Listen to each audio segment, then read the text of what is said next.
Hendrix. Hendrix. Jimi Hendrix. Jimi Hendrix. Jimi Hendrix. What can you say about Jimi Hendrix? He's the best.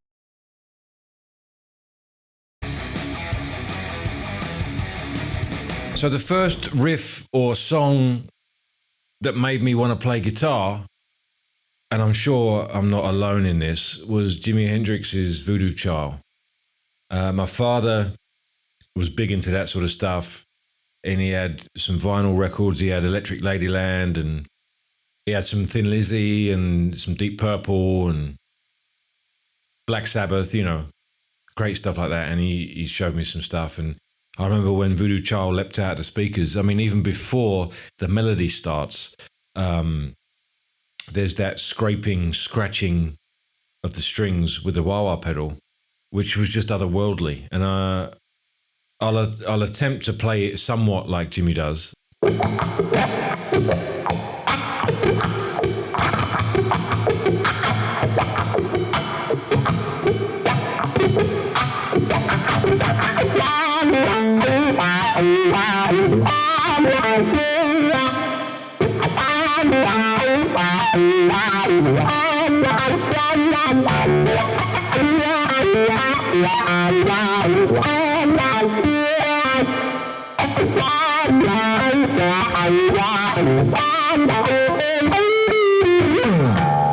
was actually the Band of Gypsies record that did it for me.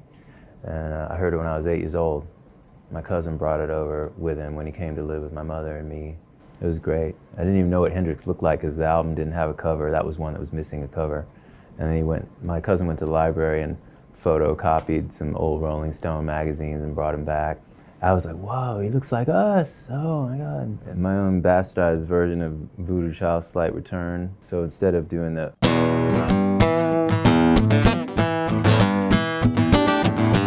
I couldn't do all that, so I just kind of got together with like and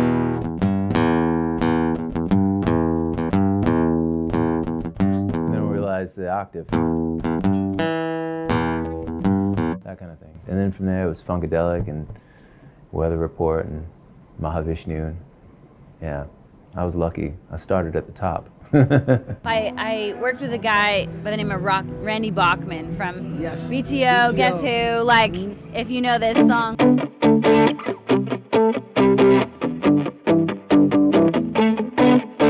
I don't even know the... Gosh. Whatever key it's in. But Randy became like another dad to me growing up, and he was the one, he originally learned how to play guitar from Lenny Bro, so all of these like jazz chords up and down the neck, and I would just sit there when I was 13 being like, Randy, what is that? Like, I want to learn this stuff. And so he was the guy who got me playing a lot of jazz and blues growing up, and I think it were those riffs that kind of just, it opened up my mind to a whole new world. And then really when I discovered Hendrix, like any of like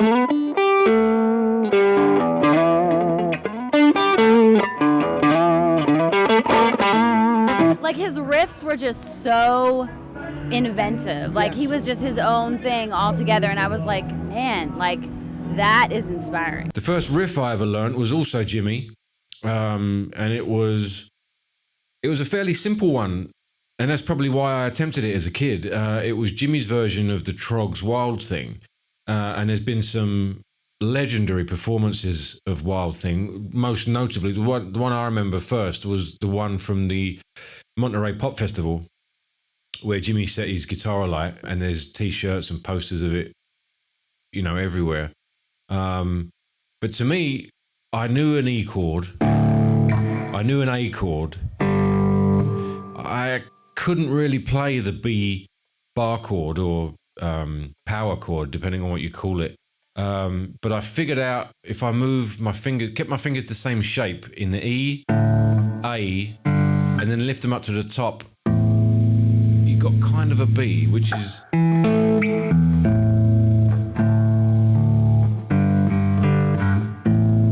So to me, as a 7-year-old or an 8-year-old, whatever it might have been, that was enough for me to play along with Jimmy's Wild Thing.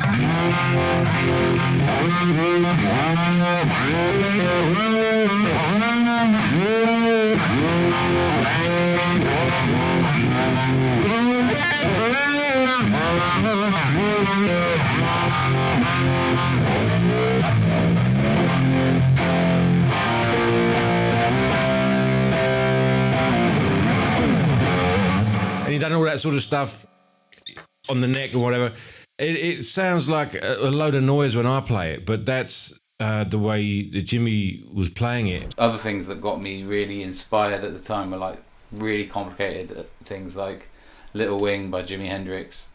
That's something I really wanted to have a crack at, and obviously rather than learning scales and learning fundamentals, I was like, I just want to figure out how to play the complicated thing that's a bit beyond me. So I always hashed my way through that. I never clocked that either, just bluffed my way through it.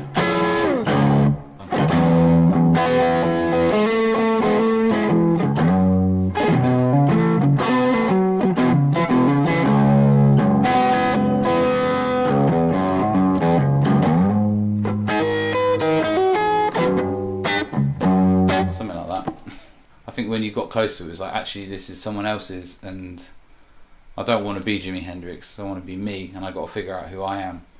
And that was probably the biggest hurdle learning to play, was finding yourself in amongst all these different influence. The first riff that I ever heard that kind of made me think, okay, I gotta pick up guitar, was a cassette tape in the late 90s that had Jimi Hendrix's Foxy Lady on it.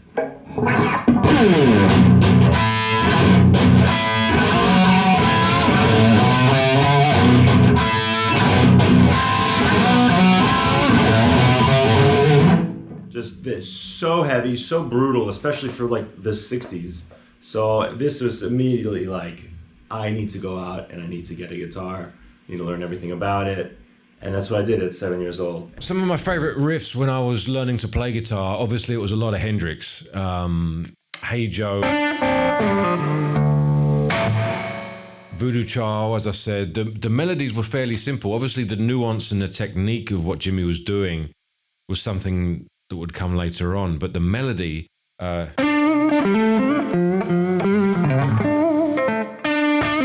Purple Haze. That wasn't Purple Haze, but you get the idea. They were relatively simple melodies for my young brain to pick out and be able to get my teeth into. And even on Purple Haze, there was a slide that came after every phrase. And that, again, was like, wow, what's that?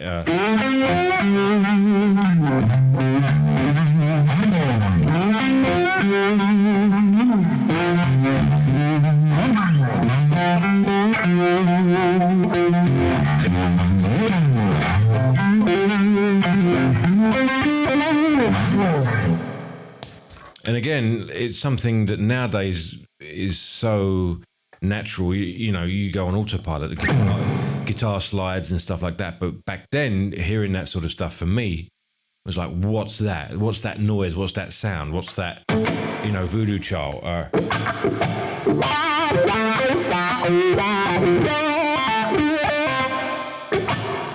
There's like stuff going on, there's noises going on between the notes. And that, you know, again, like the wah pedal, it's part of the fingerprint of the player.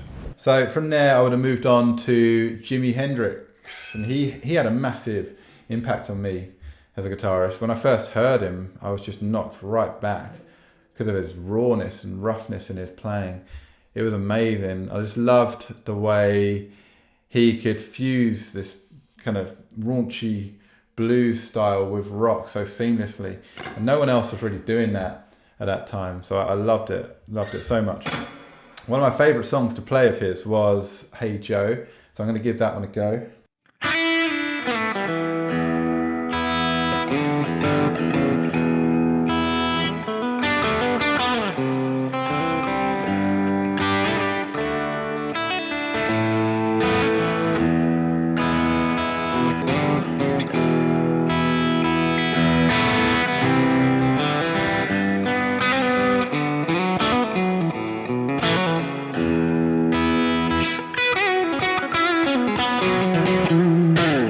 The song that I remember the most, and I guess that's also the first riff, All Along the Watchtower.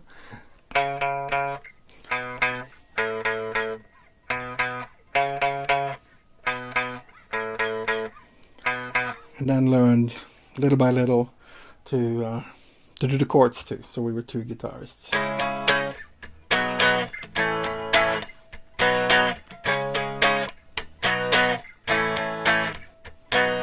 I got this guitar. As you can tell, it's if you were a right-handed player, and only option that you had was playing a left-handed guitar, which is kind of the inverse of what Jimi Hendrix had to do.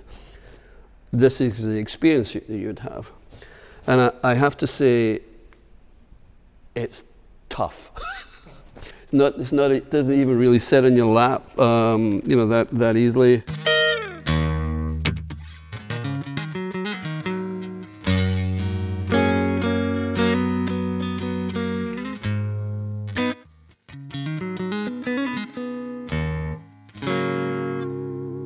I mean, what can you say about Jimi Hendrix? How he was able to do what he did, playing a guitar in this manifestation.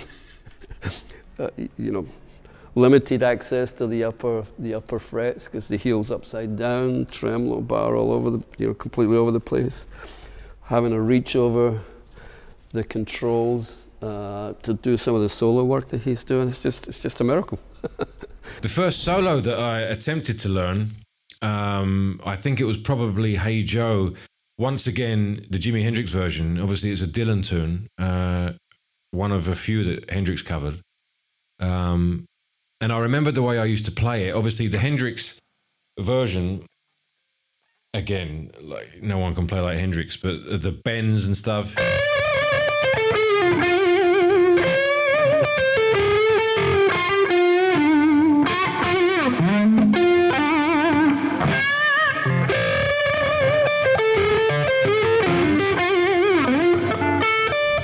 The Hendrix version obviously had a lot of nuance, bends, pull-offs, whatever you call it. As a kid, I didn't know that, so all I heard was the notes, really. The first phrase in Hey Joe is something like this. To me, I could play it like this.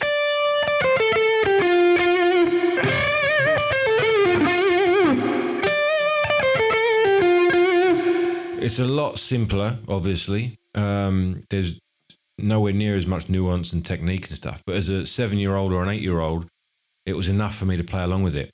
Also, there's a second phrase halfway through, which was kind of the same approach. So if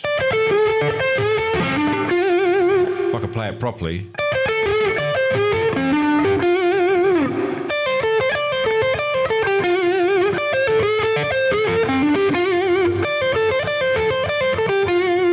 So you can sort of hear it's the same kind of notes going on. And to me, again, it was exciting because I could play along with it. So yeah, that was probably the first solo that I tried to work out and got somewhere with and went on from there. I had no one dare to tell me, hold the guitar this way, put your thumb here, do that. You watch somebody like Hendrix play, his thumb's all over the place. He's doing whatever he wants. His technique is completely awful. And it's nothing that anyone would ever teach. But he's the best. So how's that work? He's not one thing. He's playing an upside down guitar, strung backwards, with a whammy bar on the top, his hands all over the place, in a weird position, but he's the best. Well, then why don't guitar teachers teach that way? Because they're too fucking conservative. They can't think outside the box.